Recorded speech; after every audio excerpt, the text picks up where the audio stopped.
Un breve resumen del artículo académico Post-War Latin American Jewry, An Agenda for the Study of the Last 5 Decades, escrito por Aim Abni. Presentación por Isen. Introducción.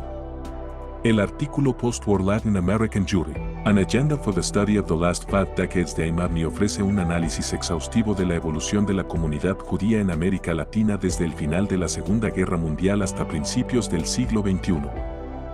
Abni explora cómo los eventos históricos y las dinámicas sociopolíticas han influido en las comunidades judías de la región, destacando el crecimiento y consolidación durante el periodo postguerra, así como los desafíos y transformaciones posteriores.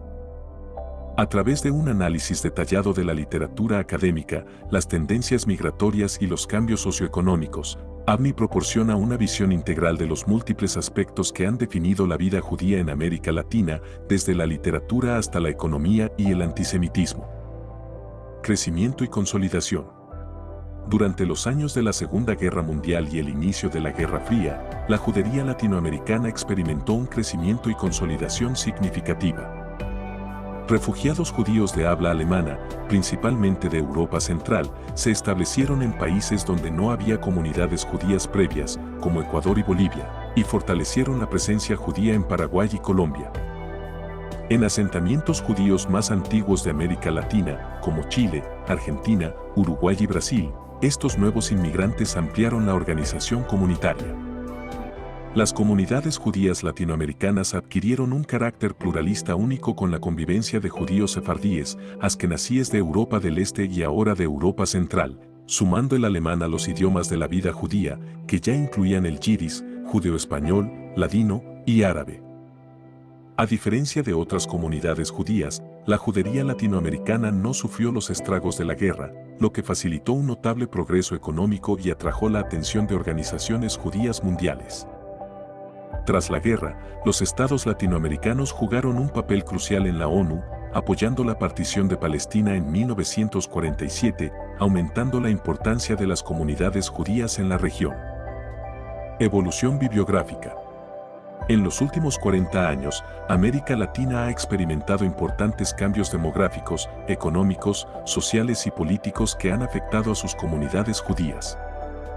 Este periodo ha atraído la atención académica, como se refleja en varias publicaciones bibliográficas. En 1978, Martin Howard Sebo publicó una extensa bibliografía titulada Latin American Jewry, A Research Guide, que contiene más de 4.800 entradas de libros, artículos y otras obras hasta principios de los años 70.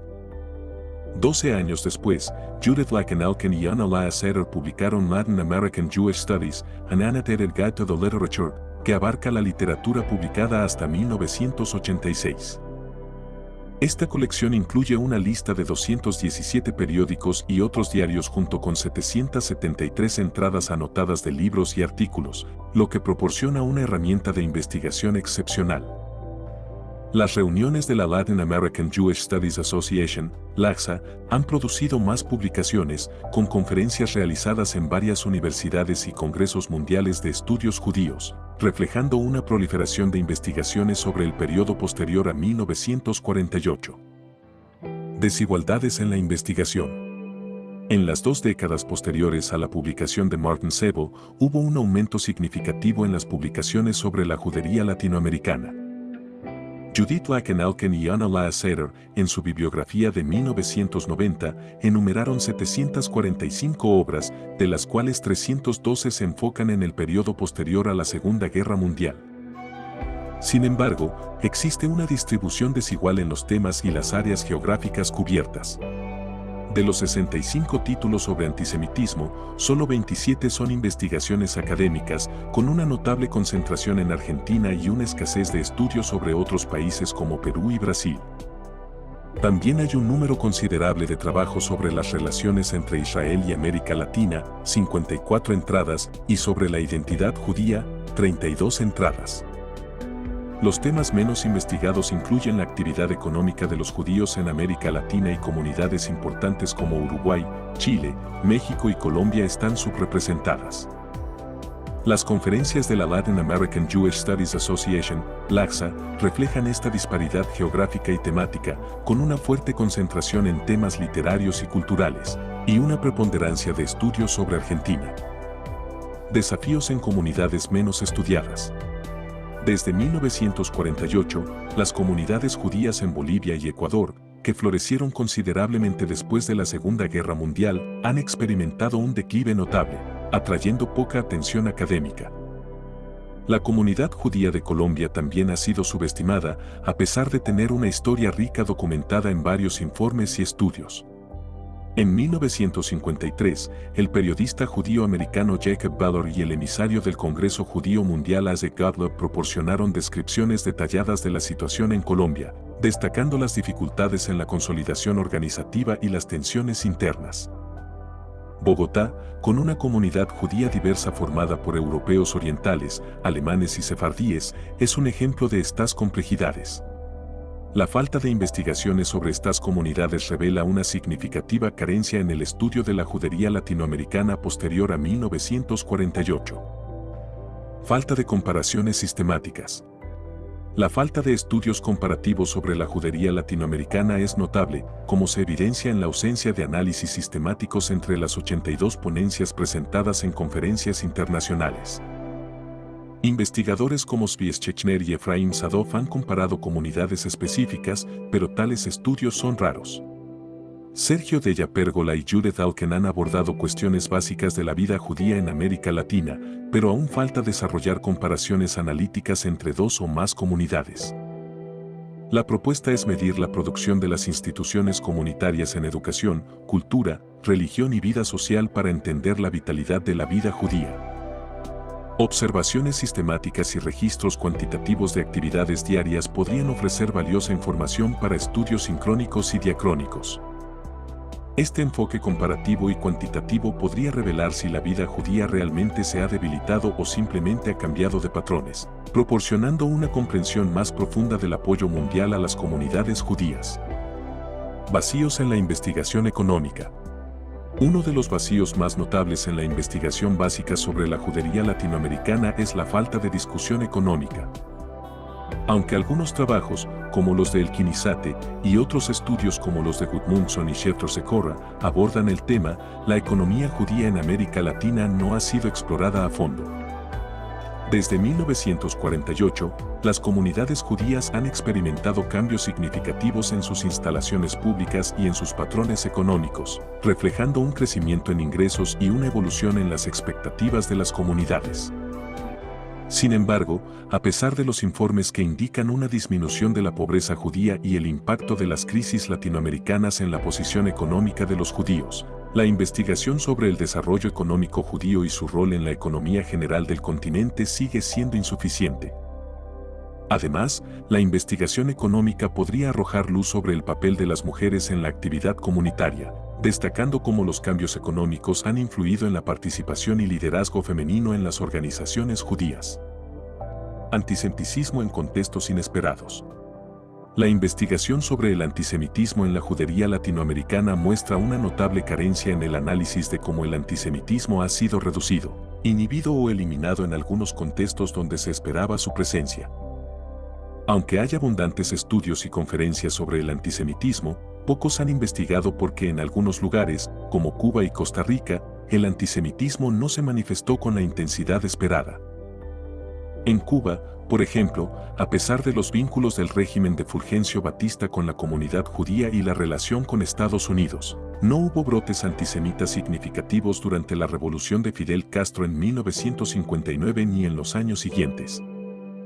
Similarmente, a pesar de la presencia histórica de antisemitismo en Costa Rica, el país logró distanciarse del antisemitismo en las décadas siguientes y convertirse en un aliado de Israel. Estos casos sugieren la necesidad de investigar cómo estos procesos de cambio ocurrieron y qué lecciones pueden extraerse para entender el antisemitismo y la lucha contra él en otros contextos. Desarrollo de la literatura judía. La investigación sobre la literatura judía en América Latina ha experimentado un notable desarrollo, especialmente en los últimos años. A partir de 1982, cuando se pronosticaba que el estudio de la literatura judía en el ámbito latinoamericano no prosperaría, el interés académico ha crecido significativamente. La creación de la Asociación Internacional de Escritores Judíos en Español y Portugués, con sede en Jerusalén, en combinación con la publicación de su revista literaria, Noaj, desde 1987 y los encuentros internacionales de la asociación han impulsado esta actividad literaria. Sin embargo, persiste una pregunta central: ¿refleja la literatura en español y portugués, escrita por autores judíos y no judíos, la experiencia de la comunidad judía y transforma esa experiencia en un tema legítimo y aceptado en la literatura latinoamericana? ¿O, por el contrario, expresa principalmente los problemas de identidad judía de los autores, quienes podrían estar más en la periferia de la comunidad y no desear representar sus experiencias de manera integral? Esta interrogante es crucial para entender el impacto real de la literatura judía en el contexto latinoamericano. Contradicciones en la comunidad judía. Desde 1948, la investigación sobre la diáspora judía en América Latina ha abarcado diversos temas, pero algunos aún requieren un examen más profundo, como la migración judía dentro del continente, la emigración desde América Latina, el liderazgo judío y su imagen, y los cambios en las relaciones ideológicas internas y universales. En 1992, año que marca los 500 años desde la llegada de Colón a América y la expulsión de los judíos de España, se observan contradicciones significativas en la comunidad judía latinoamericana. Por un lado, muchos judíos están abandonando el continente físicamente, trasladándose a Israel, Estados Unidos, España u otros países, y también a través del matrimonio mixto, lo que indica una desconexión de la identidad judía y una notable asimilación. Por otro lado, los judíos se están integrando en la vida local como una comunidad organizada y, en ocasiones, como individuos en altos niveles políticos y administrativos. Este proceso de asentamiento y la participación creciente en la cultura latinoamericana por parte de autores y artistas judíos representan un reencuentro renovado entre el pueblo judío y la cultura ibérica, que ha sido ausente durante siglos y que se está produciendo en América Latina. Conclusión. En conclusión, el estudio de la judería latinoamericana post-Segunda Guerra Mundial revela una comunidad dinámica y en transformación continua. A pesar de los desafíos como la asimilación y la migración, las comunidades judías han logrado integrarse y aportar significativamente a la cultura local, mientras mantienen una identidad distintiva. El desarrollo de la literatura judía y el incremento en la producción académica reflejan un interés creciente en comprender estas comunidades en profundidad. Sin embargo, persisten vacíos en la investigación, como el análisis económico y la comparación sistemática entre comunidades, que son cruciales para una comprensión más completa. El artículo de Avni subraya la necesidad de seguir investigando y documentando estas dinámicas para valorar plenamente el impacto de la diáspora judía en América Latina y su evolución en el contexto global. Un breve resumen del artículo académico Los estudios judíos como un tema de los estudios latinoamericanos, escrito por Gilbert W. Merks. Presentación por Isen. Introducción. La consideración de las comunidades judías de América Latina como un tema de relevancia intelectual comenzó con la Conferencia de Expertos sobre América Latina y el futuro de sus comunidades judías, celebrada en Nueva York en 1972 bajo los auspicios del Instituto de Asuntos Judíos. Esta conferencia tuvo lugar al final de una década de rápido crecimiento en América Latina, antes de un aumento brusco en los precios del petróleo y durante la fase final de la Guerra de Vietnam. Los expertos allí reunidos lamentaron la falta de investigación básica, pero no escasearon las opiniones sobre los problemas críticos que enfrentaban las comunidades judías en la región. Se destacó que las comunidades judías crecían, sumando casi 1 millón de personas, mientras que el poder de Estados Unidos en la región disminuía y el nacionalismo latinoamericano aumentaba. Algunos participantes consideraron que la comunidad judía era influyente, mientras que otros, como Nathan Lerner, argumentaron que su marginalidad había aumentado en la última década. Para mediados de los años 80, se evidenció que las opiniones mayoritarias de 1972 reflejaban más la época que predicciones precisas, confirmándose en gran medida la perspectiva minoritaria de Lerner. Las investigaciones presentadas en este volumen, revisiones de trabajos originales de la Conferencia de Investigación de 1984 sobre la experiencia judía en América Latina, reflejan tanto el crecimiento de la investigación básica como las nuevas preocupaciones sobre América Latina. Estas investigaciones sirven como medio de autoconocimiento para los estudiosos de origen judío latinoamericano y aportan nuevas perspectivas sobre América Latina en general. El papel judío en América Latina. Aunque los judíos estuvieron presentes como marranos o conversos entre los colonos ibéricos del Nuevo Mundo, no fueron significativos como comunidades en la América Latina colonial, excepto en Curazao, Brasil y, brevemente, en Perú.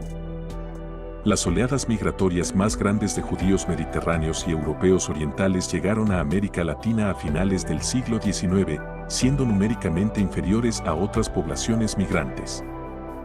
Solo en Argentina y Uruguay las poblaciones judías alcanzaron o superaron ligeramente el 1% del total, mientras que en el resto de América Latina nunca constituyeron más del 0.1%.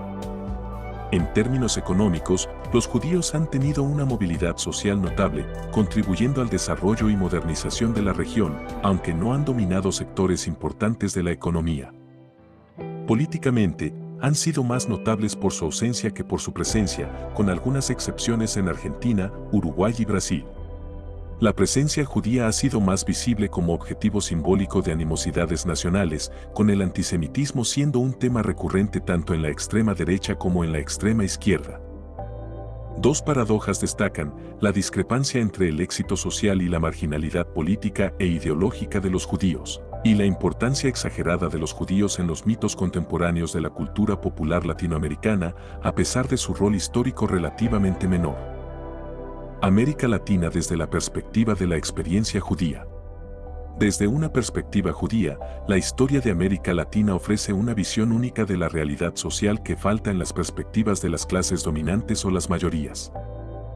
Tradicionalmente, la historia ha reflejado las visiones de los vencedores y el poder, pero en América Latina, la reconceptualización a través de estudios étnicos y de minorías aún es potencial. La experiencia judía, siendo una minoría emblemática, presenta una realidad social distintiva.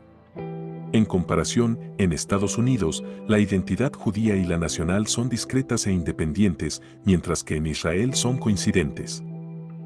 En América Latina, la identidad judía y la nacional han sido antitéticas o contradictorias, reflejando más el carácter de las sociedades latinoamericanas que el de las comunidades judías.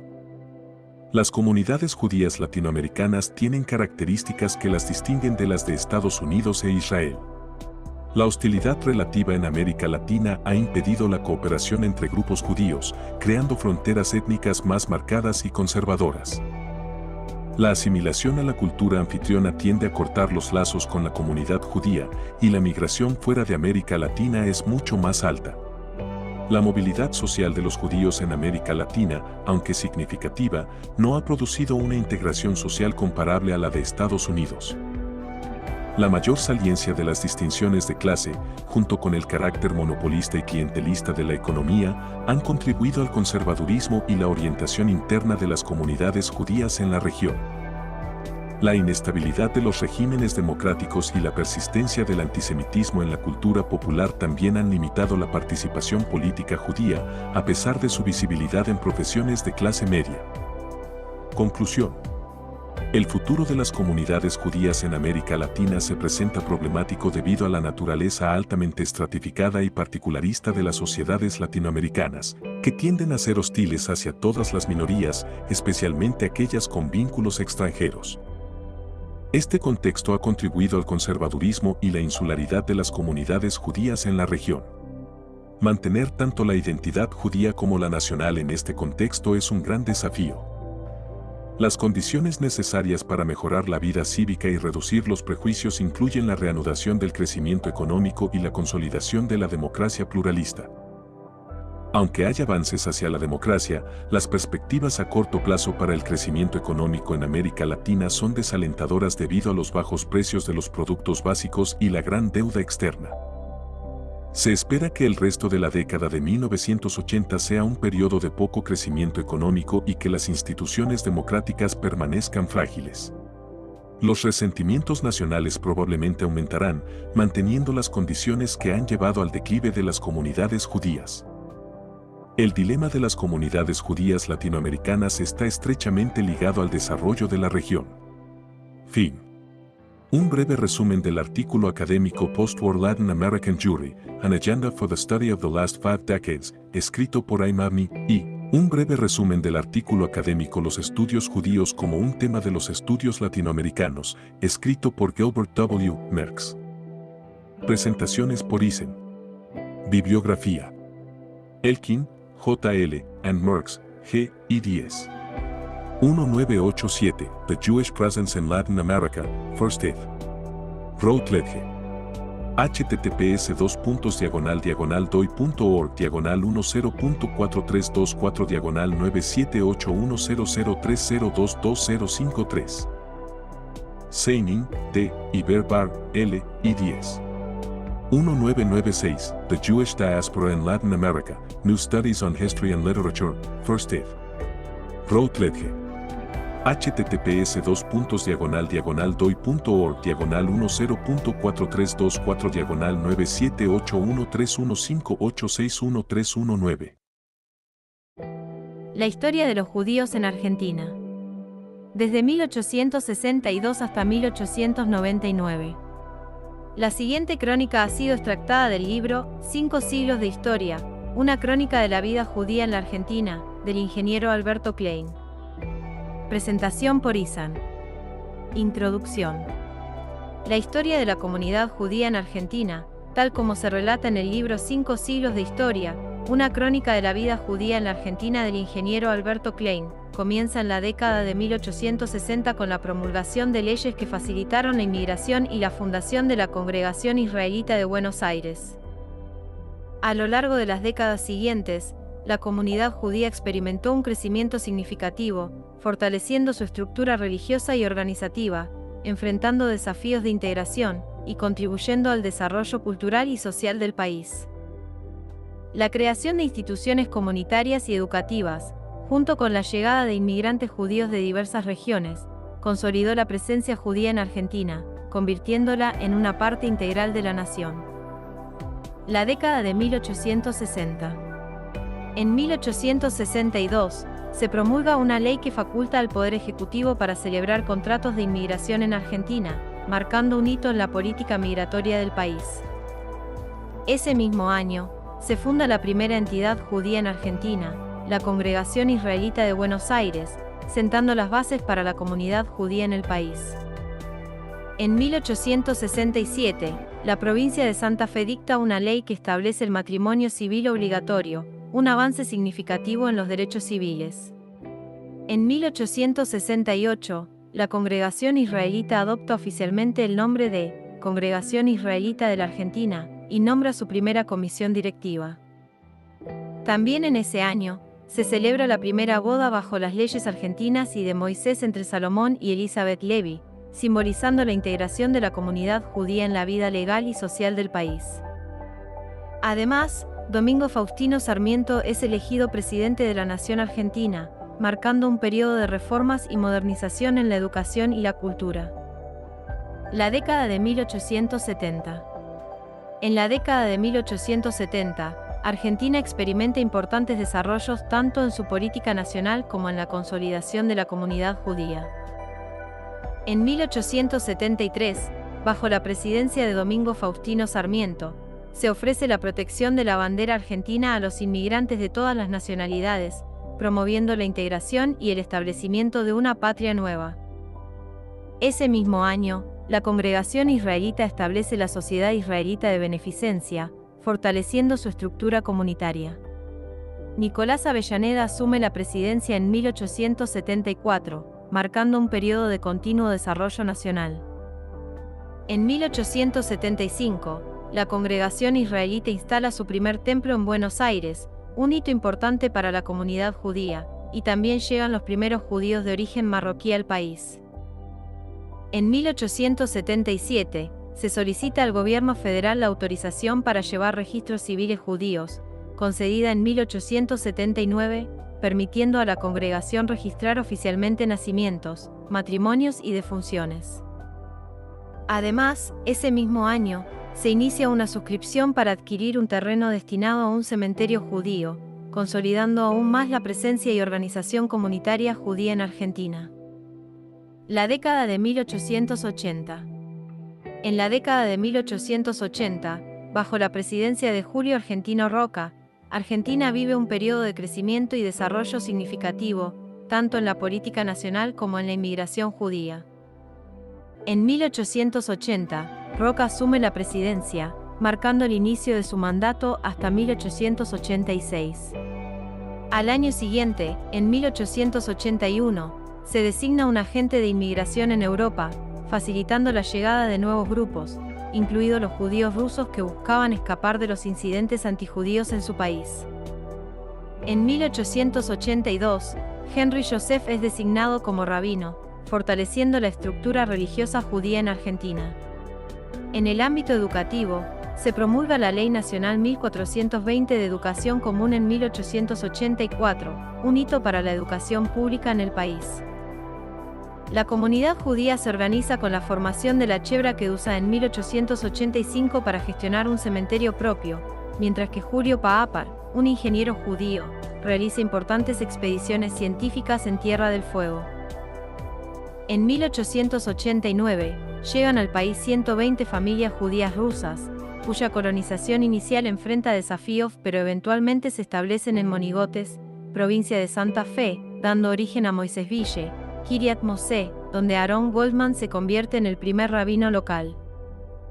Este periodo también destaca por los esfuerzos de Wilhelm Lowenthal, médico higienista, quien apoya a los colonos judíos y promueve mejoras en sus condiciones de vida, gestionando incluso ante autoridades argentinas y europeas para su beneficio. La década de 1890. En la década de 1890, Argentina experimenta un notable crecimiento y consolidación de la comunidad judía. En 1890, bajo la iniciativa del barón Hirsch, se intensifica la llegada de inmigrantes judíos a través de la Jewish Kahal Asian Association, JCA, estableciendo colonias como Moisésville y Mauricio. Ese mismo año, se funda la sinagoga Barón Hirsch en Moisésville y llega Max Glucksmann, quien más tarde jugaría un papel crucial en la industria fonográfica y cinematográfica argentina. En 1891, la JC adquiere Moisésville y otros grupos de inmigrantes llegan en grandes números, contribuyendo al crecimiento de la comunidad. También se funda la Congregación Israelita Latina de Buenos Aires, marcando la diversificación de la comunidad judía en Argentina. En 1892, se otorga la personería jurídica tanto a la Jewish Kahal Asian Association, JCA, como a la Congregación Israelita de la República Argentina, formalizando su estatus y fortaleciendo su capacidad para organizar y proteger a sus miembros. Ese año también se establecen nuevas colonias como Lucienville en Entre Ríos, evidenciando la expansión territorial de los asentamientos judíos. La década continúa con importantes desarrollos educativos y culturales, como la fundación de la primera Talmud Torah y la aparición de publicaciones en yiddish que fortalecen la identidad judía en Argentina. En 1893, fallece el ingeniero Julio Paapar, y en 1894 se funda la Chebra Kedusa Ashkenazi, hoy conocida como AMIA, consolidando las instituciones comunitarias.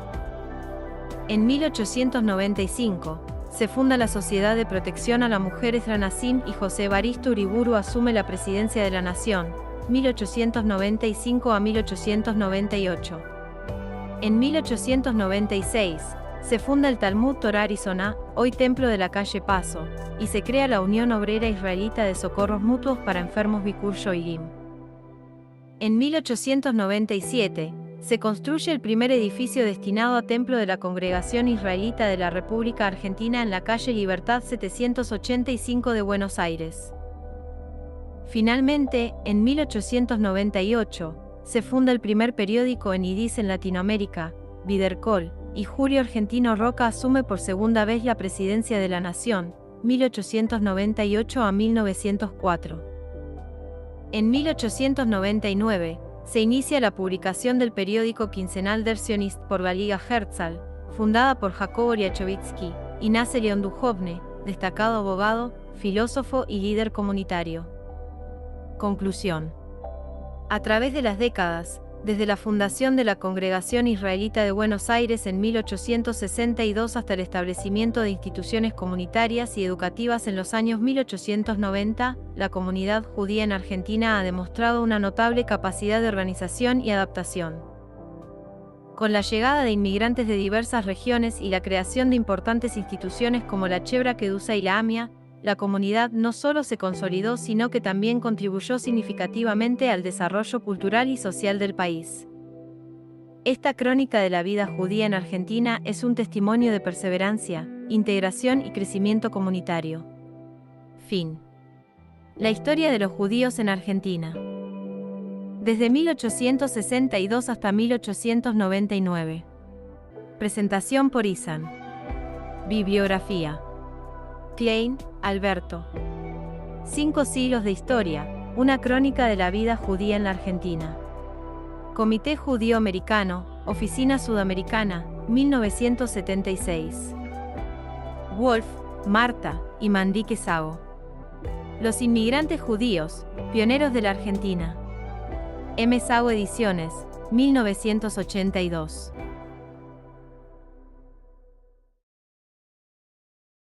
La historia de los judíos en Argentina. Desde 1900 hasta 1940. Crónica escrita por Alberto Klein. Presentación por Isan. La década de 1900.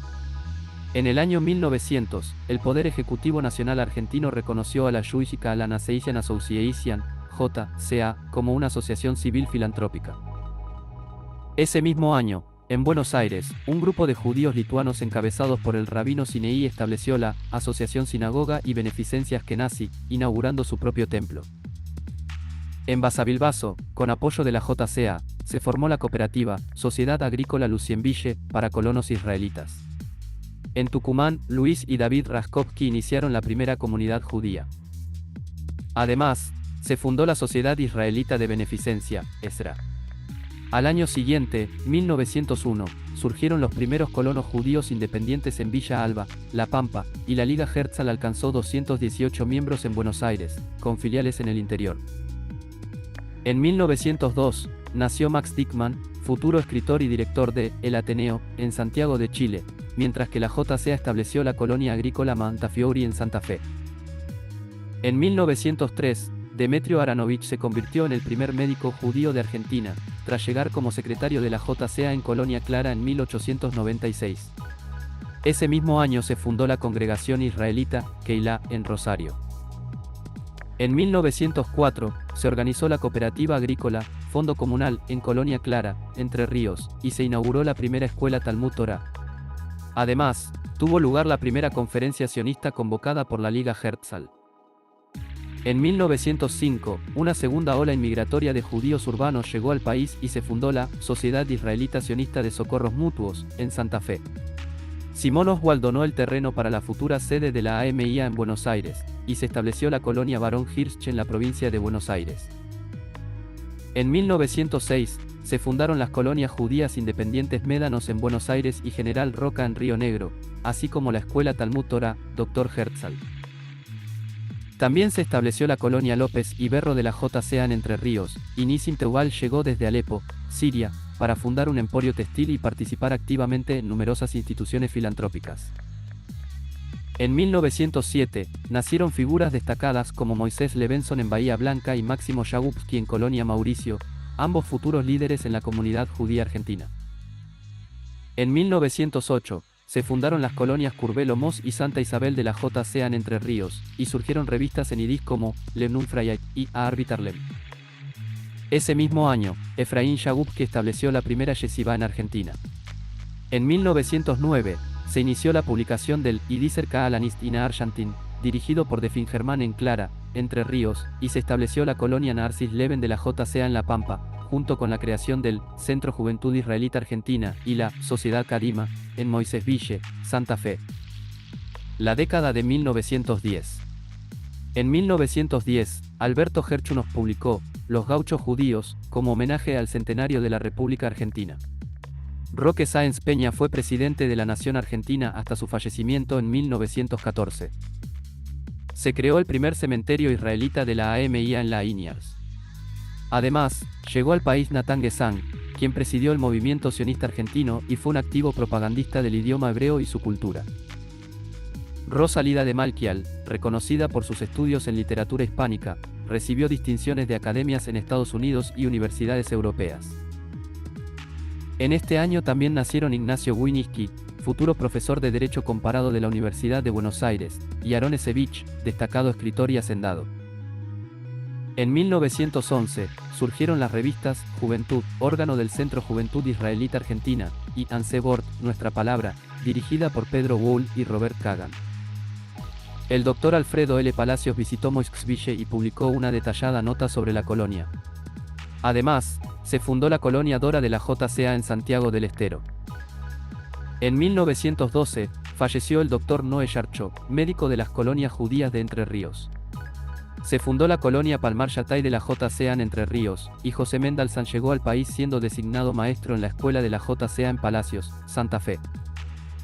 En 1913, se realizó el primer Congreso Sionista Argentino, que culminó en la fundación de la Federación Sionista Argentina. También se creó la Aguda Israelita Sefaradí, con su propio templo presidido por David Ventura. Ese mismo año, Gregorio Fingerman finalizó sus estudios especializándose en psicotécnica y orientación profesional. En 1914, apareció Der Tag, El Día, un diario informativo matutino dirigido por Liachovitsky, quien también fundó Die Yedicht Zeitung, el diario israelita. Además, se creó la Sociedad de Jóvenes Israelitas, hoy conocida como la Asociación Israelita de Corrientes, y se fundó la Asociación Comunidad Israelita Sefaradí de Buenos Aires, ACIS, presidida por Jacobo Carmona. En 1915, se creó la Agudat Ahim, Fraternidad, para ayudar a los judíos provenientes de Polonia, y se fundó el Hogar Israelita Argentino para Ancianos y Huérfanos. Además, se estableció el Centro Unión Israelita de Córdoba y se formó la Asociación Juventud Israelita Argentina, bajo la iniciativa de León Branstan. En 1916, se fundó la Liga Israelita Argentina contra la Tuberculosis, y se llevó a cabo el primer Congreso Judío Argentino presidido por Natán Gesang. También se estableció la Asociación Israelita Sefaradí, Etzaheim, en Rosario, Santa Fe, mientras Hipólito Yrigoyen asumía la presidencia de la Nación Argentina hasta 1922. En 1917, el rabino Halpón fundó el Ba'ad Ahinu Harasi, Comité Central de Educación Israelita, para supervisar la red escolar de las colonias agrícolas de la JCA, que contaba con 74 cursos y 2.151 alumnos. También se fundó la Sociedad Cultural Israelita, Sheulam Aleichem, en Corrientes y se estableció el primer banco israelita industrial en la capital federal. Además, Pinnie Katz fundó Die Press, un diario en yiddish que reflejaba las nuevas ideas de justicia social entre la clase obrera judía del país. En 1918, se creó la Sociedad Israelita de Socorros Mutuos, hoy conocida como la Sociedad Israelita Sefaradí Cultural y Religiosa, con su propio templo. Miguel Sájarov, colonizador de la JCA y promotor del cooperativismo, estableció la Federación Entrerriana de Cooperativas Agrarias, siendo su primer presidente. Adolfo J. Huelma adquirió 67,000 hectáreas en Misiones y fundó la colonia El Dorado. En 1919, se desencadenó la Semana Trágica entre el 7 y el 14 de enero debido a la violenta represión de la huelga general iniciada en los talleres metalúrgicos Bacena, lo que provocó un pogrom contra la comunidad judía en barrios como Once y Villa Crespo. Estos eventos fueron una respuesta al deterioro económico y las tensiones sociales tras la Primera Guerra Mundial. La comunidad emitió un manifiesto público titulado Al Pueblo de la República. Además, se inauguró el Hogar de Huérfanos Israelitas, en Buenos Aires, se abrió el primer templo sefaradí en la calle Piedras, y se fundó la Asociación Israelita de Beneficencia, Educación y Culto David Wolfson. En ese mismo año, llegó al país el violinista Aaron Clase, discípulo de Leopoldo Aguar. Continuando desde 1920. En 1920, se fundó el Banco Comercial Israelita, primer banco judío de Rosario, Santa Fe. También se estableció la Escuela Integral Hebrea, Natán Gesang, en la capital. Se abrió el Centro Cultural Israelita Jaime Bialik, en Concordia, Entre Ríos, y Alberto Cohen fundó en Buenos Aires la Unión Israelita Sefaradí, Luz Eterna, Or Torah. En mayo, los sionistas realizaron un gran acto por la proclamación de la Declaración Baalfar, respaldada por el presidente Yrigoyen en una audiencia con líderes judíos. Además, Se inauguró el primer pabellón, centenario, del Hospital Israelita Ezra, y se fundó la Congregación Sefaradí de Enseñanza, Culto y Beneficencia, Yesodadat, y la Asociación Israelita Sefaradí de Beneficencia, de Tucumán. Ese año también vio la aparición del primer periódico mensual en hebreo de Argentina, Abimá Ibrit, Tribuna Hebrea, y la distribución de la revista literaria, Babel, editada por Enrique Espinosa, Samuel Glusberg. En 1922, se creó la Sociedad de Protección a los Inmigrantes Israelitas. Se inauguró el cementerio del Centro Social Israelita Argentino de Concepción del Uruguay, Entre Ríos, y se establecieron los comedores populares israelitas en Buenos Aires. Marcelo T. de Alvear asumió la presidencia de Argentina hasta 1928. En 1923, el rabino David Isaac Mahler comenzó su ministerio religioso en el Templo y Talmud Torah Arizona. Se fundó Mundo Israelita, el primer semanario judío argentino que sigue existiendo hasta hoy. Además, se lanzó la revista ilustrada, Penimer, Caritas, y Mauricio Nierenstein fundó la Asociación Hebraica, de la que fue el primer presidente. También se construyó una sinagoga amplia en la calle Camargo por parte de la Asociación Comunidad Israelita Sefaradí. En 1924, en la cultura argentina destacaron 3 editores judíos, Jacobo Samar, Manuel Gleiser y Santiago Glusberg, quienes editaron obras de importantes autores nacionales. En Rosario, Santa Fe, comenzó a publicarse Rousariel, Vida Rosarina, único semanario en yiddish del interior del país, fundado por Aaron Schachman. Además, Eva Franco estrenó con su compañía teatral En tu vida estoy yo, de Samuel Eichelbaum. Se fundó la Asociación Israelita Sefaradí, Sebet Ahim, en Rosario, Santa Fe, con su propio templo. En 1925, se fundó la Chebra Kedusa, en Villa María, Córdoba, y la Organización Hebrea Argentina, Maccabi. Se estableció la Asociación Cultural Israelita de Villa Devoto, patrocinando la Escuela J.N. Bialik y el Beta M. También se creó la Fraternidad Agraria, que agrupó a 23 cooperativas agrícolas de colonias judías en el país, bajo la presidencia de Miguel Sájarov. Ese año, visitó Argentina el sabio Albert Einstein por iniciativa de la Asociación Hebraica. Se fundó la colonia Louis Hombre de la JCA en Entre Ríos y el Centro Social Israelita, en Concepción del Uruguay. En 1926, se fundó en Rosario, Santa Fe, la WIZO, Organización Internacional de Mujeres Sionistas. Jaime Yankelevich convirtió la emisora Sociedad Radio Nacional en la primera cadena argentina de broadcasting, precursora de la televisión argentina años más tarde. Se creó la Sociedad Hebraica Argentina por fusión de la Asociación Hebraica y la Asociación Juventud Israelita Argentina. En 1927, se fusionaron las escuelas Talmud Torah Arizona y Dr. Herzl para formar la Asociación Israelita de Beneficencia y Culto. Se inauguró el Hogar de Huérfanos Israelitas, con la asistencia del presidente Marcelo T. de Alvear. En 1928, se fundó el Hogar Infantil Israelita Argentino. Se inauguró el segundo pabellón del Hospital Israelita, Ezra. Hipólito Yrigoyen fue reelegido presidente de Argentina. También se fundó el Instituto Científico Judío, IWO, que promovió la cultura judía en yiddish con una biblioteca considerable. En 1929, se inauguró el cementerio de la AMIA en Ciudadela. Se iniciaron las actividades de la Asociación Cultural Israelita de Beneficencia, en General Pinedo, Chaco. La Asociación Unión Israelita Luz Eterna inauguró un edificio comunitario, templo y escuela en la capital.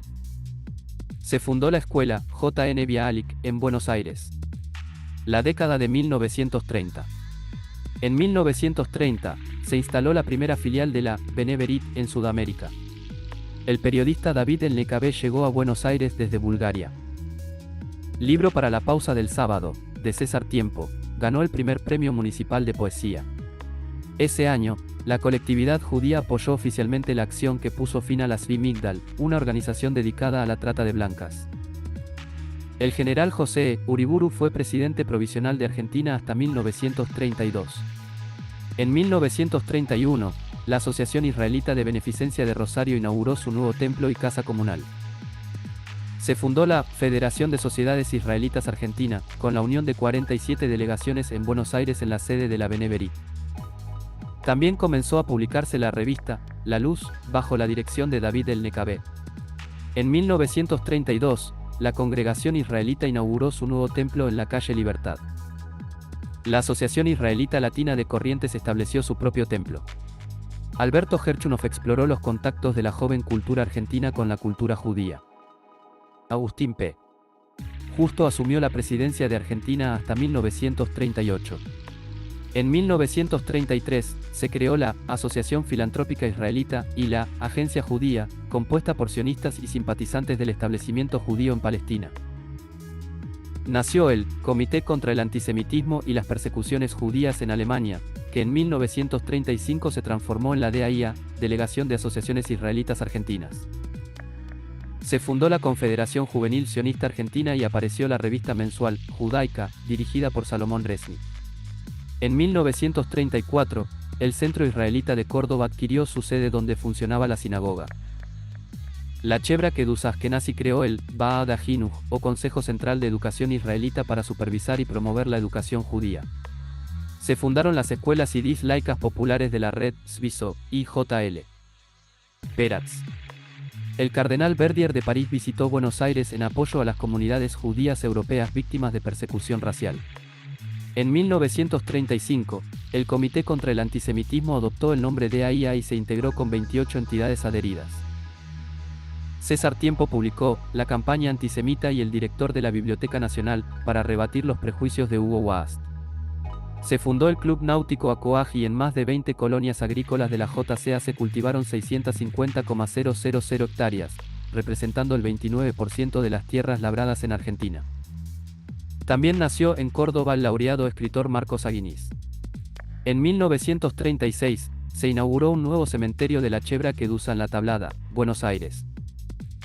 Se fundó la colonia Víctor de la JCA en Entre Ríos y apareció el primer número de la revista editada por la Organización Sionista Femenina Argentina. José Mirelman y Máximo Yagubski fundaron la editorial Israel. Se realizó en Buenos Aires el primer Congreso Universal de Pen Clubs, con la participación de destacadas figuras internacionales. En 1937, se creó el Consejo Argentino de Mujeres Israelitas. Surgieron la Jiddische Kulturgemeinschaft, JKG, y la Asociación Cultural Israelita de Buenos Aires, ACIBA. Boleslao Lewin, escritor e historiador, llegó al país. César Tiempo recibió el Premio Nacional de Teatro por su obra, Pan Criollo. Se fundó la colonia Leonard Cohen de la JCA en Entre Ríos. En 1938, el Comité contra el Racismo y el Antisemitismo de Argentina auspició el primer Congreso contra el Racismo y el Antisemitismo, con la participación de destacados intelectuales y políticos argentinos. Se fundó la Asociación Amigos de la Universidad Hebrea de Jerusalén. También llegó al país el judío italiano Rodolfo Mondolfo, historiador de la filosofía. Roberto M. Ortiz asumió la presidencia de Argentina hasta su fallecimiento en 1942. En 1939, se constituyó la Nueva Comunidad Israelita, en Buenos Aires, agrupando a judíos de habla alemana. Se organizó la Sociedad Israelita Marplatense, con su propio templo. En Buenos Aires se formó la entidad Culto Israelita de Belgrano. Boleslao Lewin publicó El judío en la época colonial. Mark Turcow, representante del Congreso Judío Mundial en América Latina, llegó al país. Además, llegó a Argentina el maestro Miguel Najdorf, quien difundió el ajedrez en el país. Fin. La historia de los judíos en Argentina. Desde 1900 hasta 1940. Crónica escrita por Alberto Klein. Presentación por ISAN. Klein, Alberto. 5 siglos de historia, una crónica de la vida judía en la Argentina. Comité Judío Americano, Oficina Sudamericana, 1976. Wolf, Marta y Mandique Sago. Los inmigrantes judíos, pioneros de la Argentina. M. Sago Ediciones, 1982. Un breve resumen de globalización, transnacionalización y las comunidades judías, el impacto del chavismo en Venezuela, un ensayo académico escrito por Luis Roniger. Presentación por ISEN. Introducción. La introducción del artículo de Luis Roniger establece que en las últimas décadas, las comunidades judías de América Latina han enfrentado transformaciones significativas en sus contextos sociales, económicos y políticos, con la comunidad judía de Venezuela como un caso destacado debido a la revolución bolivariana liderada por Hugo Chávez. El artículo busca evaluar cómo los cambios políticos e institucionales de la última década han impactado a esta comunidad específica, mientras identifica tendencias más amplias que han afectado y seguirán afectando a los judíos en Iberoamérica. Roniger subraya que aunque existen similitudes en los cambios experimentados por las comunidades judías en la región, la comunidad de Venezuela presenta características únicas. Además, el artículo examina la interacción entre factores internos de cambio y las presiones externas derivadas de la globalización, el desencanto con la democracia liberal y las nuevas alianzas internacionales formadas durante la Revolución Bolivariana, que afectaron a la comunidad judía venezolana de manera inédita. Vicisitudes de la presencia judía en América Latina, Venezuela en perspectiva histórico-comparativa.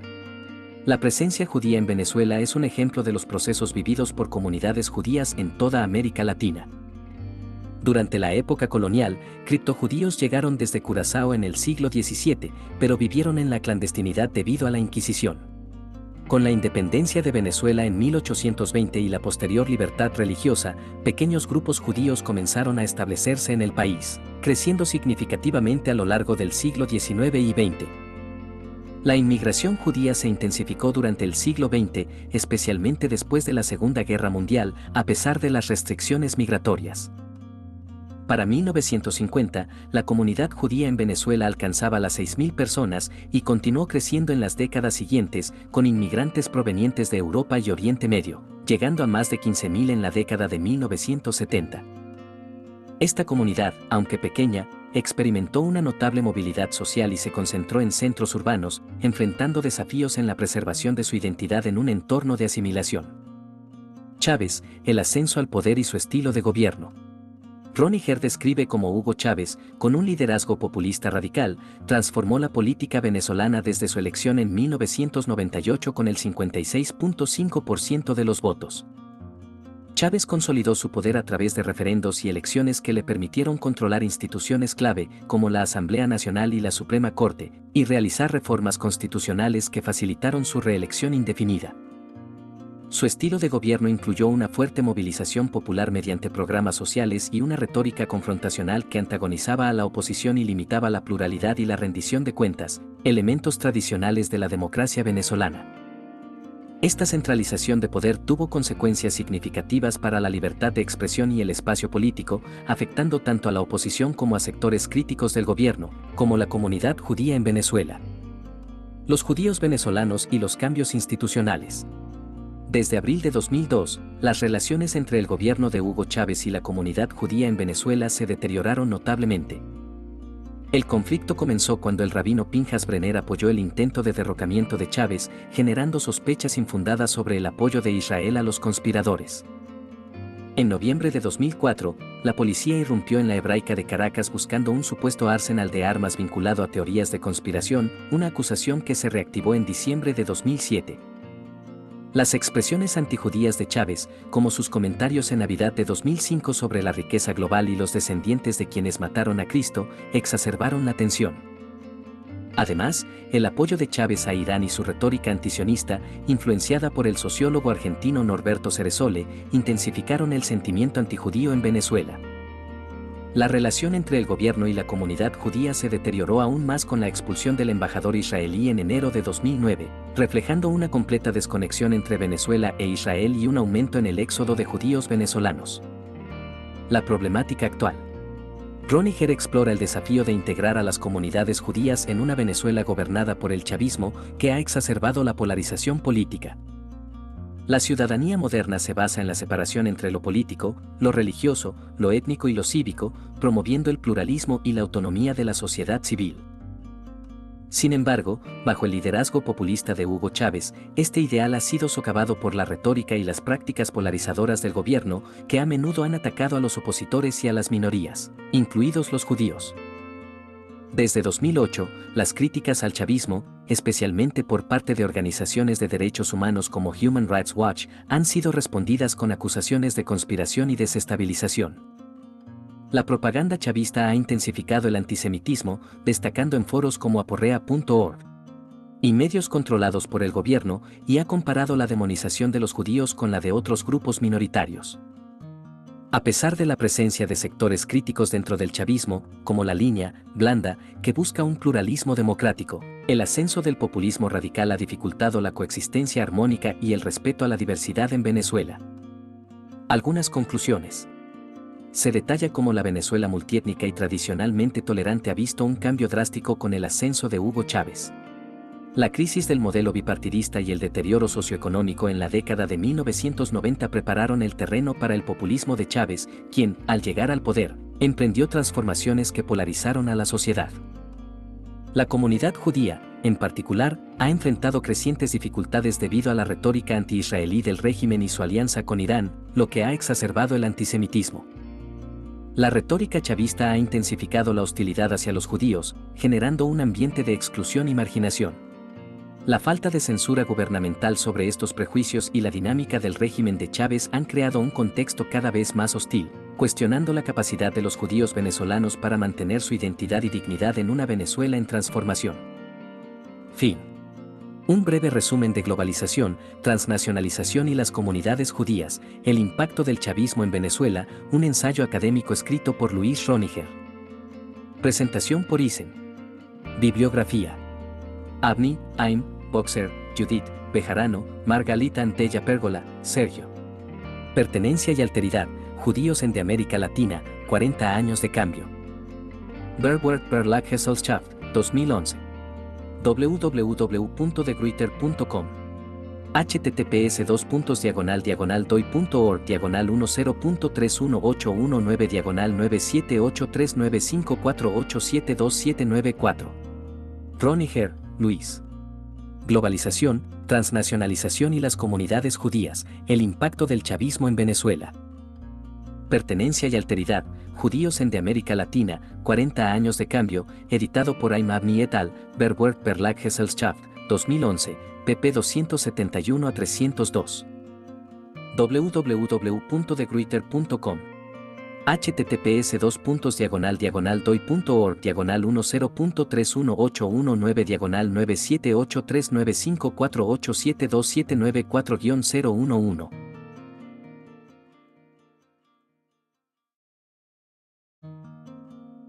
Un breve resumen del ensayo académico Costa Rican Jewry, An Economic and Political Outline, escrito por Lowell Gudmundson. Presentación por Isen. Introducción. La introducción del ensayo Costa Rican Jewry, An Economic and Political Outline de Lowell Gudmundson destaca la historia de la comunidad judía en Costa Rica, la cual está dominada por los inmigrantes polacos que llegaron en las décadas de 1930 y 1940. Aunque Costa Rica también recibió pequeños grupos de judíos sefardíes a finales del siglo XIX y principios del siglo XX, así como algunos judíos sudamericanos después de 1970, la mayoría de la población judía en 1941, 700 de 743, era de origen polaco. Entre 1929 y 1939, casi 600 judíos polacos migraron a Costa Rica, y otros 200 llegaron después de la Segunda Guerra Mundial. En 1978, la comunidad judía costarricense estaba compuesta por 411 familias, o 1.586 individuos, de los cuales el 90% eran descendientes de polacos. Esta inmigración relativamente pequeña formó una comunidad muy unida, reforzada por la experiencia compartida de la inmigración, su origen común en aldeas de Polonia y la presencia de un antisemitismo esporádico en la sociedad costarricense. Este capítulo se centra en estas características de la comunidad judía en Costa Rica y su desarrollo histórico, conectando la experiencia del pasado con la situación contemporánea y las perspectivas futuras de la comunidad. Inmigración y experiencia ocupacional. En la sección Immigrants and Their Occupational Experience del ensayo de Lowell Gudmundson, se detalla el proceso de establecimiento y desarrollo económico de los judíos en Costa Rica. Los primeros judíos, de origen sefardí, llegaron a finales del siglo XIX, involucrados en el comercio y ocupando ocasionalmente cargos políticos. Enrique Yankelewicz, un comerciante austríaco-argentino, jugó un papel crucial al establecer la tienda Mil Colores, que proporcionó productos a los mercaderes ambulantes polacos que arribaron en la década de 1930. Estos inmigrantes, provenientes principalmente de los pueblos polacos Ejochow y Ostrowiec, se destacaron en oficios como la artesanía y el comercio, trayendo consigo habilidades comerciales y técnicas. Aunque inicialmente trabajaron como vendedores ambulantes con consignación, para 1952 la mayoría se había convertido en propietarios de tiendas o empresas. La ocupación de los judíos se diversificó y profesionalizó, destacándose en la manufactura de ropa y el comercio, con una notable disparidad en el tamaño de las empresas dentro de la comunidad. La economía de los judíos costarricenses experimentó una expansión significativa durante los años 60, impulsada por el mercado común centroamericano, y hoy en día sigue creciendo con énfasis en exportaciones a Estados Unidos y el Caribe, junto con una nueva generación de profesionales y académicos desde los años 70. Desafíos sociales y políticos. A partir de 1936, los judíos polacos en Costa Rica enfrentaron una creciente crítica social y política, inicialmente sin un antisemitismo abierto, pero con acusaciones de competencia desleal y presuntos vínculos comunistas. El presidente Ricardo Jiménez fue criticado por su favoritismo hacia estos inmigrantes y su sucesor, León Cortés, intensificó las restricciones hacia ellos, aunque permitió la entrada de 159 judíos polacos durante su mandato, 1936 a 1940. Cortés introdujo políticas restrictivas y exigió el registro de residentes judíos, mientras que su sucesor Rafael Ángel Calderón Guardia se enfrentó a presiones similares y permitió una investigación que recomendó restricciones drásticas sobre los judíos. En 1948, durante la Guerra Civil, el antisemitismo se intensificó con actos de violencia y vandalismo, aunque José Figueres, líder rebelde, garantizó protección a la comunidad judía. La situación alcanzó su cúspide en 1952 con ataques y manifestaciones antijudías, pero después de una intervención internacional y la presión pública, el antisemitismo se redujo significativamente en la política costarricense. Transformación contemporánea. Desde la década de 1950, la comunidad judía en Costa Rica ha experimentado una notable transformación. Originalmente formada por pequeños comerciantes en San José, la comunidad ha evolucionado hacia una estructura más compleja, con una creciente presencia de profesionales de segunda y tercera generación, superando el comercio tradicional.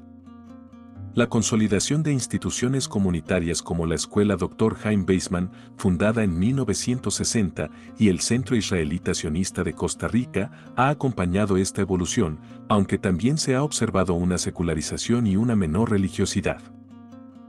En la década de 1970, los judíos costarricenses se destacaban en diversas profesiones, como medicina e ingeniería, en comparación con su representación en el comercio. Aunque las relaciones con Israel han sido cercanas desde 1948, la comunidad ha mantenido una postura unificada principalmente en torno al apoyo al Estado de Israel, sin que este vínculo se haya convertido en un tema político significativo en Costa Rica. La estabilidad y el éxito de la comunidad reflejan tanto el legado de los inmigrantes polacos como la integración en la vida profesional y académica del país. Conclusión. El ensayo Costa Rica en Jewry, An Economic and Political Outline de Lowell Gudmundsen presenta una historia detallada de la comunidad judía en Costa Rica, desde sus raíces en la inmigración polaca hasta su evolución hacia una comunidad profesional diversa y estable. A lo largo de las décadas, la comunidad ha enfrentado desafíos sociales y políticos, incluidos episodios de antisemitismo, pero ha logrado superar estas dificultades, consolidando instituciones y fortaleciendo sus vínculos con Israel. Hoy en día, los judíos costarricenses son una parte integral de la sociedad, con una presencia significativa en las profesiones académicas y técnicas, mientras mantienen su identidad cultural y sus lazos históricos. Fin. Un breve resumen del ensayo académico Costa Rica en Jewry, An Economic and Political Outline, escrito por Lowell Gudmundsen. Presentación por Isen. Bibliografía, Gudmundsson, Lowell. Costa Rican Jewry, An Economic and Political Outline. The Jewish Presence in Latin America, editado por Judith Laken-Elkin y Gilbert W. Merckx, First ed. Routledge, 1987, pp. 219 a 231. https://doi.org/10.10.10.doi.10.103030322003022053. Un breve resumen del artículo académico Tránsito y llegada de refugiados judíos y sobrevivientes del Holocausto a México, 1939 a 1960, escrito por la doctora Yael Samen. Presentación por Isen. Introducción. En la introducción del artículo Tránsito y llegada de refugiados judíos y sobrevivientes del Holocausto a México, 1939 a 1960 de la doctora Yael Samen, se presenta la carta de Jerzy Alamsky enviada desde el barco Serpa Pinto a Arie Tartakover el 6 de diciembre de 1941. Alamsky, miembro de la resistencia francesa maquis, describe su viaje desde Marsella a México, destacando la transición de la persecución en Europa al refugio prometido en América. México, a pesar de su política migratoria restrictiva, se convirtió en un destino para los refugiados judíos durante la Segunda Guerra Mundial, aunque en números mucho menores comparado con otros países latinoamericanos como Argentina y Brasil. A diferencia de países como la República Dominicana, que sirvió como lugar de tránsito, México se convirtió en hogar permanente para muchos de estos refugiados, a pesar de la falta de investigación detallada sobre el proceso de adaptación en este país. El artículo explora cómo el tránsito afectó la construcción de nuevos hogares e identidades para estos refugiados, considerando sus experiencias de desarraigo y supervivencia en diferentes etapas del desplazamiento. Metodología. En la sección de metodología, la doctora Yael Samen se detalla el enfoque basado en la historia oral para analizar la experiencia de desplazamiento de Bronisław Zachberg, un sobreviviente del Holocausto que pasó casi 5 años en el gueto de Lodz antes de emigrar a Venezuela y luego a México. A diferencia de la mayoría de los judíos deportados desde Lodz a campos de concentración, Zachberg y su familia lograron sobrevivir en el gueto hasta el final de la guerra. El estudio utiliza una variedad de fuentes, incluyendo testimonios del Visual History Archive, USC Shoah Foundation, US, memorias publicadas y no publicadas, y entrevistas realizadas entre 2017 y 2020 con Zachberg. La metodología se centra en cómo el tránsito de Zachberg, que incluyó experiencias tanto de movilidad como de estabilidad, contrasta con el movimiento intensivo vivido por otros refugiados durante la guerra. La investigación destaca la importancia de entender el tránsito como una experiencia conectada a diferentes momentos y geografías a través del testimonio del sujeto desplazado. La salida forzada del hogar. Se analiza cómo el desplazamiento forzado durante el Holocausto afectó a los refugiados judíos, destacando el caso de Bronisław Zachberg. Zachberg y su familia fueron trasladados al gueto de Lodz en 1939, un proceso gradual que incluyó llevar objetos esenciales y fue precipitado por la visita de un oficial alemán. La experiencia de Zachberg contrasta con la de otros refugiados, como la familia Wolfowitz, que se desplazó de París a Normandía y luego al sur de Francia debido a bombardeos alemanes. Ambos casos reflejan pérdidas patrimoniales significativas y el impacto emocional del desplazamiento. Zachberg, por ejemplo, recuerda la dolorosa pérdida de su canario, un símbolo de la pérdida y el desarraigo vividos durante el desplazamiento. Esta sección subraya cómo las experiencias de desplazamiento y las pérdidas personales influyeron en la posterior adaptación y traslado de los refugiados. El tránsito, entre lo móvil y lo fijo. Se explora cómo el tránsito durante el Holocausto se vivió como una experiencia marcada por la vulnerabilidad y la resiliencia. Siguiendo la perspectiva de Simone Gigliotti, el tránsito se presenta como una experiencia intermedia entre dos espacios fijos, caracterizada por la constante movilidad y la adaptación a nuevos entornos. Bronisław Zachberg describe cómo, tras ser trasladado al gueto de Lodz en 1939, su vida se redujo a un espacio muy limitado, contrastando con su vida anterior de mayor libertad. Por otro lado, la familia Silberstein, desplazada de Amberes a través de Bélgica y Francia hasta Marsella, experimentó una serie de estancias temporales en hoteles y albergues, reflejando la naturaleza efímera y precaria del tránsito. Las experiencias de otros refugiados, como Maurice Rubinstein y Jack Silberstein, destacan la ansiedad constante, la inseguridad y la angustia del desplazamiento. A pesar de las adversidades, algunos relatos, como el de Bruno Goebel, muestran momentos de alivio y esperanza, como la cálida recepción en Lisboa.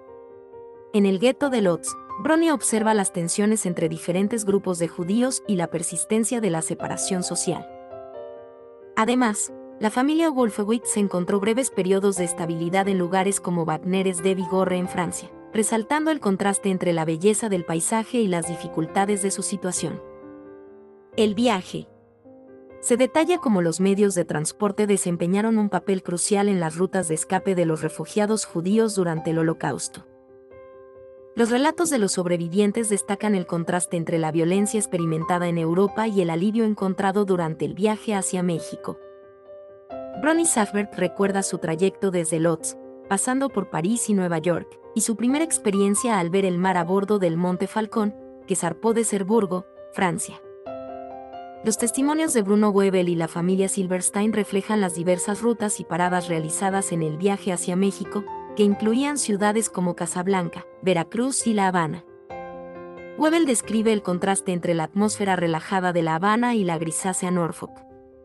Aunque el viaje ofrecía una pausa en la angustia, también estaba marcado por la preocupación constante, como se evidenció durante la travesía en el Niassa, que atravesó aguas turbulentas y se enfrentó a temores de submarinos alemanes.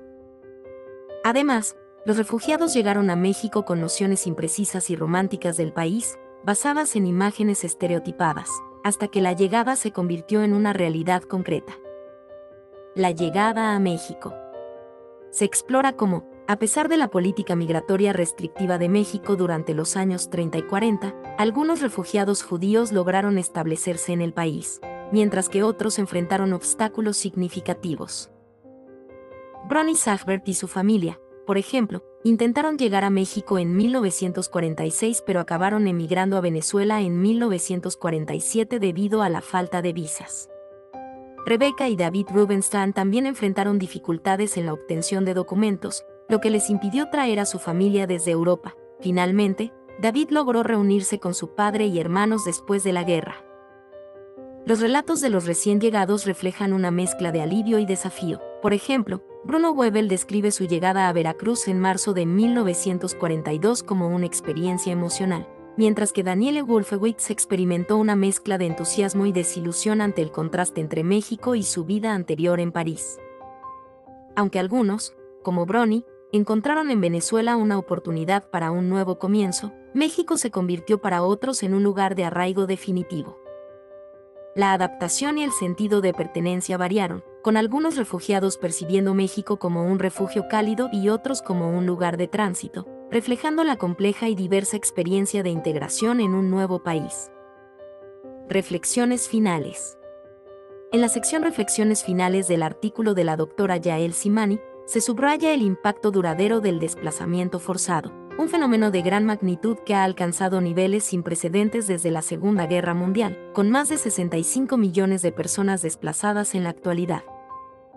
Aunque algunos refugiados judíos y sobrevivientes del Holocausto llegaron a México durante y después de la guerra, su experiencia de desarraigo y violencia sigue marcando sus vidas. Ernesto Castañeda 2018 destaca que el proceso de adaptación a un nuevo país implica no solo comprender y ajustarse a las normas sociales locales, sino también lidiar con el significado del arraigo y la pérdida. En México, muchos refugiados eventualmente lograron recrear un hogar y dejar de sentirse extranjeros, aunque algunos continuaron enfrentando ambivalencias identitarias y desafíos, especialmente en contextos de violencia como en dictaduras militares del Cono Sur o en Colombia. La investigación también pone de manifiesto la necesidad de profundizar en cómo los refugiados y sobrevivientes construyeron su hogar en México y cómo el tránsito influyó en el cierre del ciclo de desplazamiento, explorando las interacciones entre las culturas de origen, tránsito y llegada en la formación de nuevas identidades. Este estudio proporciona una base para examinar cómo estos procesos se relacionan con las experiencias actuales de desplazamiento. Fin. Un breve resumen del artículo académico Tránsito y llegada de refugiados judíos y sobrevivientes del Holocausto a México, 1939 a 1960, escrito por la doctora Yael Simani. Presentación por Isen. Bibliografía. Simán, Y. 2021.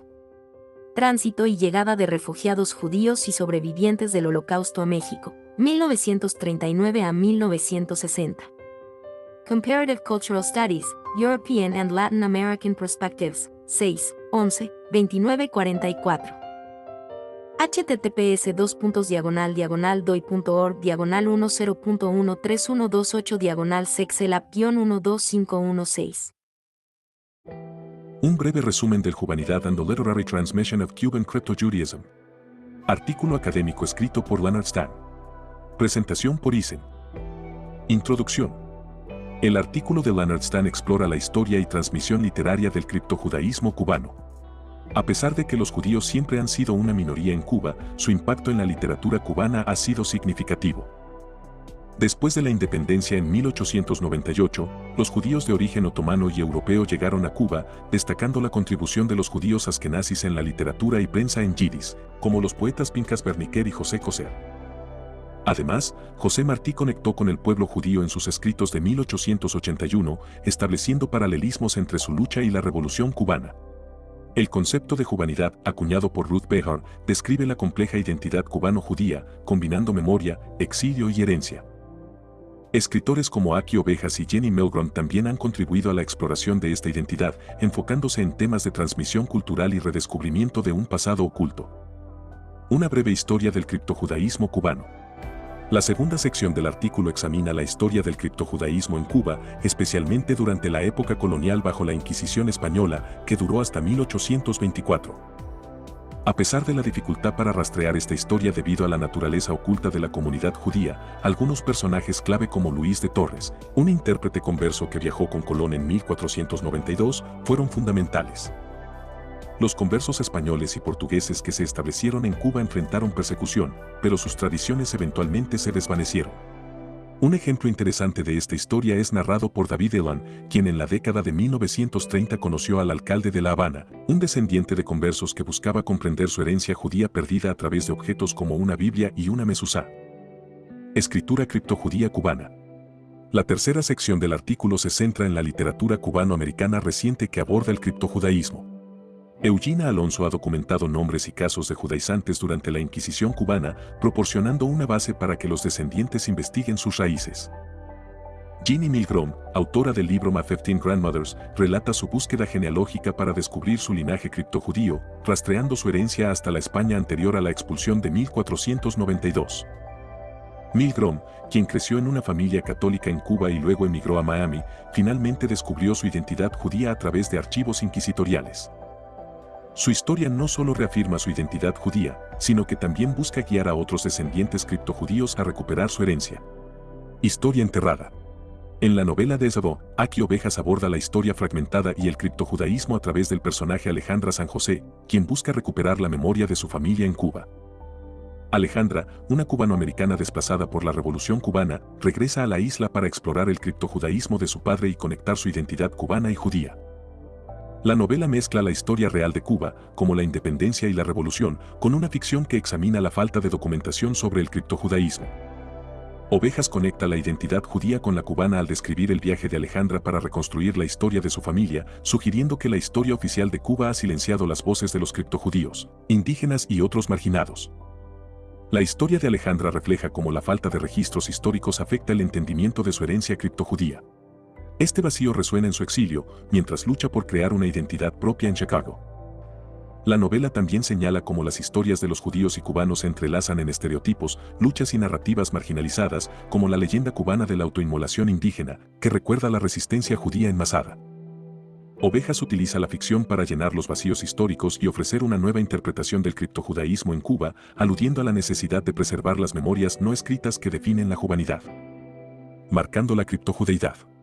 En la quinta sección del artículo, Leonard Stang explora cómo la transmisión de la identidad criptojudía es un proceso fragmentado y problemático en la novela de Esaú de Aki Ovejas. A diferencia de las experiencias documentadas de figuras como Jenny Milgrom, en la que la identidad se reafirma mediante genealogía y objetos familiares, la novela presenta una identidad judía marcada por la ausencia, el secreto y la escasez de registros. Alejandra, la protagonista, lidia con la falta de información tangible y las historias incompletas de su familia, una situación que refleja la lucha de los criptojudíos en la historia para preservar su identidad a través de generaciones. La novela incorpora elementos como la circuncisión, la pérdida de textos sagrados y la desconexión entre el cuerpo y la historia escrita para ilustrar las dificultades de esta transmisión.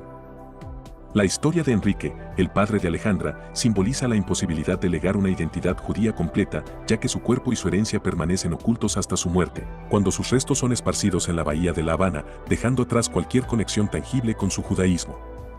El contraste con la tumba marcada de su abuelo Isaac refleja cómo la criptojudería en Cuba se enfrenta a la desaparición y el olvido. Heredar la identidad. En la sexta sección de su artículo, Leonard Stern analiza cómo en Desavo de Aki Ovejas se desafía la noción esencialista de la identidad judía, presentándola como un proceso de transmisión fragmentada y reinterpretada.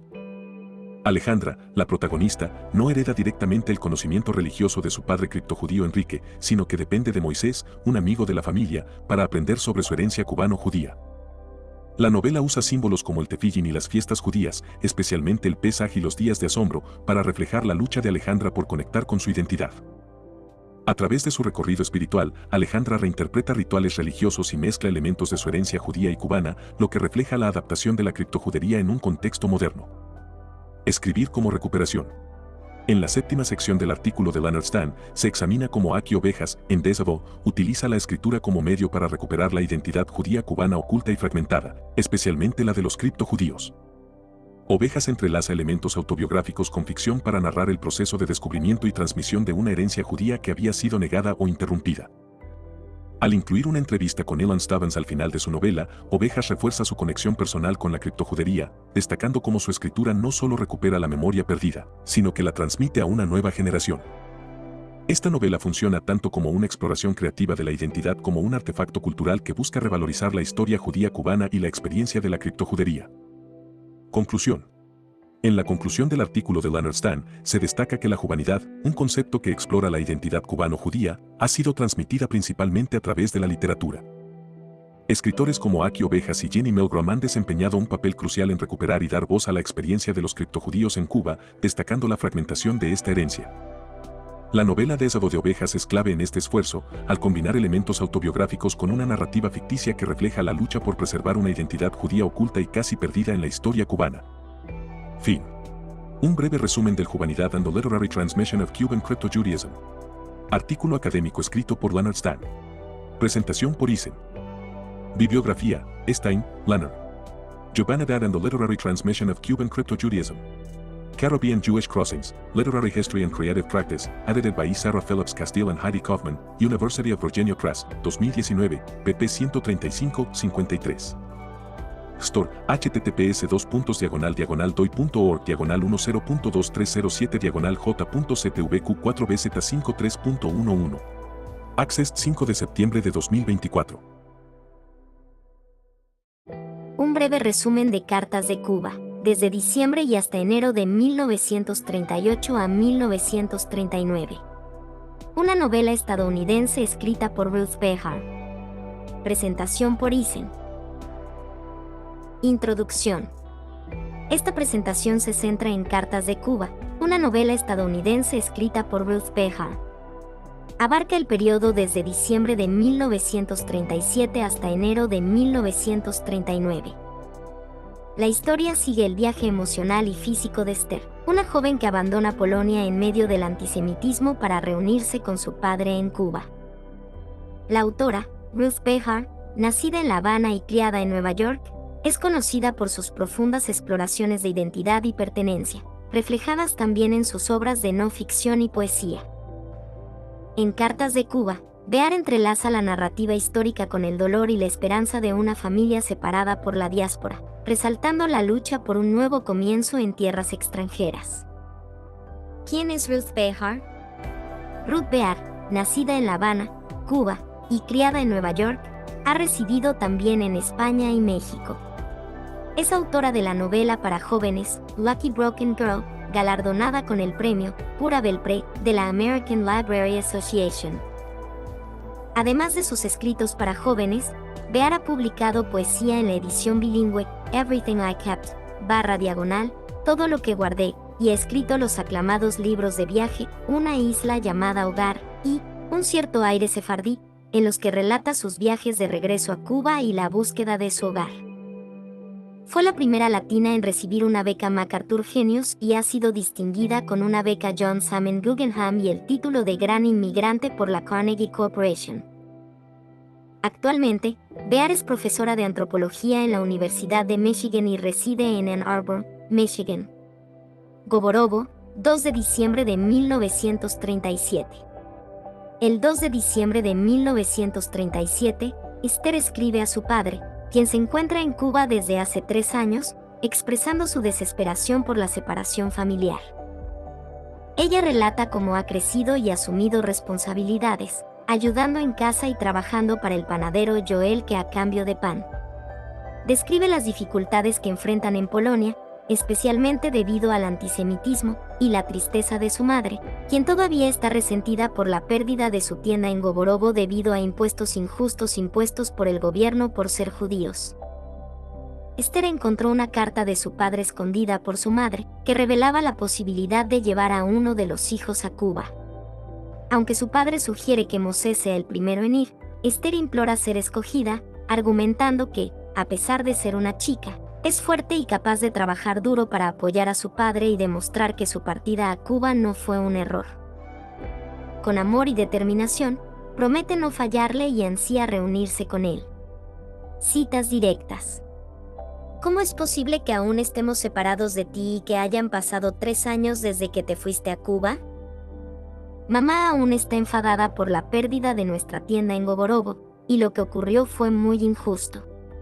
Papi, en tu carta dices que el primero en ir debería ser Mosé porque es el mayor de los varones y consideras que es el más capacitado para ayudarte con el trabajo, pero yo soy la mayor y soy más fuerte de lo que crees. A bordo del barco a Cuba, 22 de enero de 1938. El 22 de enero de 1938, Esther escribe a su hermana Malca desde un barco rumbo a Cuba, emocionada y agradecida por la oportunidad, pero también triste por la despedida en la estación de tren, especialmente de su abuela Bube y su madre. Esther describe el viaje en tren desde Varsovia hasta Rotterdam como una mezcla de miedo y esperanza. En la frontera entre Alemania y Holanda, presenció la inspección sanitaria y la brutalidad contra un hombre llamado Jacob, a quien ayudó ofreciéndole el pañuelo de Bube. Luego, en Rotterdam, conoció a una pareja de ancianos judíos que la acompañaron al puerto, donde compartieron comida y le dieron apoyo moral. A bordo del barco, Esther contempla la vastedad del océano y se maravilla de sus cambiantes colores, enfrentando el desafío de adaptarse al ruido de las olas y a la incertidumbre del viaje. Ansía llegar a Cuba para reunirse con su padre y traer al resto de la familia, manteniendo la esperanza y la fortaleza en cada momento. Citas directas. Cuando cruzamos la frontera de Alemania con Holanda ordenaron que todo el que tuviera boletos de barco se apearía del tren. Al llegar a Rotterdam reparé en una pareja mayor hablando en yiddish. El viaje en tren desde Varsovia hasta Rotterdam fue escalofriante. A bordo del barco a Cuba, 26 de enero de 1938. El 26 de enero de 1938, Esther escribe a su hermana Malca desde un barco rumbo a Cuba, describiendo las duras condiciones de viaje en tercera clase, donde comparte un camarote sucio y maloliente con mujeres judías que van a casarse en México. La litera de Esther tiene un colchón de paja y un salvavidas como almohada, y todos comparten un baño con escasas comodidades. Rita, una de las mujeres, teme ser rechazada por su prometido debido a su aspecto y llora cada noche. Esther, agradecida por no tener que pensar en el matrimonio, se enfrenta al frío con una manta delgada y su viejo abrigo. Las diferencias entre las clases sociales en el barco son evidentes, con los pasajeros de primera clase disfrutando de lujos mientras los de tercera sufren injusticias, como una madre que fue rechazada al intentar llevar a su bebé enfermo a una zona mejor. La comida es apenas comestible, consistiendo en pan duro, sopa aguada y carne de sabor desagradable. Sin embargo, Esther encuentra consuelo al descubrir un establo secreto con animales a bordo, donde un marinero llamado Kasper, que habla un poco de polaco, le permite ayudar con su cuidado. Esta interacción y el afecto por los animales, especialmente un corderillo recién nacido, le brindan a Esther la esperanza y el consuelo que necesita para soportar el viaje y mantenerse optimista sobre su futuro en Cuba. Citas directas. Estoy segura de que en el mundo hay barcos magníficos, pero este no es uno de ellos. Comparto el camarote con un grupo de mujeres judías que van a casarse. Sus novios, a los que nunca han visto, las esperan en México. Desde nuestra cubierta podemos ver el área enorme de los pasajeros de primera, donde gente elegantemente vestida se relaja en sillones y los camareros les llevan los tragos en bandejas. Conclusión. En Cartas de Cuba, Ruth Behar presenta una conmovedora narración de lucha, separación y esperanza, a través de las cartas de Esther, una joven judía que emprende un arduo viaje desde Polonia a Cuba en busca de reunirse con su padre y asegurar un futuro para su familia. A lo largo de su travesía, Esther enfrenta condiciones adversas y testigos de injusticias, pero también encuentra momentos de humanidad y consuelo que le permiten mantener la esperanza. Esta novela no solo ilustra las dificultades de los refugiados judíos en la década de 1930, sino que también celebra la resiliencia y la determinación de aquellos que buscan una vida mejor en tiempos de adversidad. Behar, con su rica experiencia y conocimiento, ofrece una narrativa que resuena con la realidad de muchos inmigrantes, haciendo de Cartas de Cuba una obra esencial para comprender la profundidad de la experiencia humana en tiempos de crisis. Fin. Bibliografía. Behar, Ruth. Cartas de Cuba. Knopf Doubleday Publishing Group, 2021.